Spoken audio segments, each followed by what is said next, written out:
Gauri Suryavanshi, S मराठीमध्ये आपलं स्वागत। वळूया आजच्या बातमीकडे। नाशिक जिल्ह्यातील लासलगाव येथील रेल्वे स्थानक परिसरात एकतर्फी प्रेम प्रकरणातून झालेल्या मारहाणीत जखमी तरुणाचा गुरुवारी 18 सप्टेंबर रोजी उपचारादरम्यान मृत्यू झालाय। ही घटना बुधवारी दिनांक 17 सप्टेंबर रोजी सायंकाळी 6च्या दरम्यान घडली होती। कुंदन नरेश चावरिया वय वर्ष 20, राहणार संजय नगर असे मृताचं नाव आहे। घटना रेल्वे हद्दीत घडल्याने मनमाड रेल्वे पोलीस ठाण्यात गुन्हा दाखल झाला।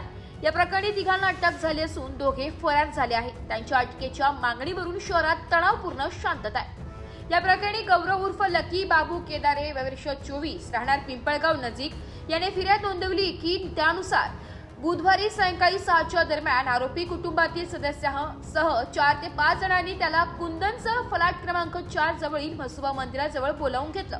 या ठिकाणी मुलीची छेड काढण्यावरून संबंधितांनी वाद घातला।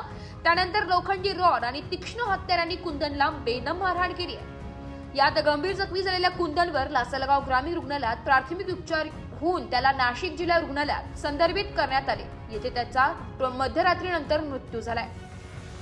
त्याचे पार्थिव रुग्णवाहिकेतून लासलगाव येथे आणल्यानंतर कोटमगाव चौफुली ते संजय नगर दरम्यान शेकडो समाज बांधवांनी गर्दी केली होती। आप्त आणि मित्र परिवाराने एकच आक्रोश केलाय। सर्व आरोपींना तात्काळ अटक करावी अशी मागणी करण्यात आली आहे। तपास योग्य प्रकारे सुरू असून कठोर कारवाई करण्यात येईल असे पोलिसांनी आश्वासन दिल्यानंतर शोकाकुल वातावरणात अंतिम संस्कार करण्यात आले। कुंदन हा एकुलता एक मुलगा होता।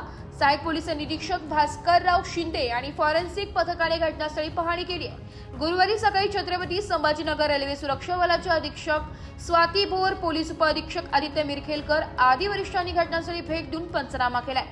दरम्यान संशयित आरोपी संतोष पंडित जाधव वर्ष 44, मनीषा संतोष जाधव वर्ष 37, ऋषिकेश रामनाथ जाधव वर्ष 22, राहणार टाकळी विंचूर या तिघांना अटक झाली असून फरार दोघा आरोपींच्या मागावर पोलीस आहे। तिघा आरोपींना गुरुवारी मालेगाव न्यायालयात हजर करण्यात आले असता 2 दिवसांची कोठडी सुनावण्यात आली आहे। एस मराठी न्यूज साठी जिल्हा प्रतिनिधी विजय बडोदे, नांदगाव।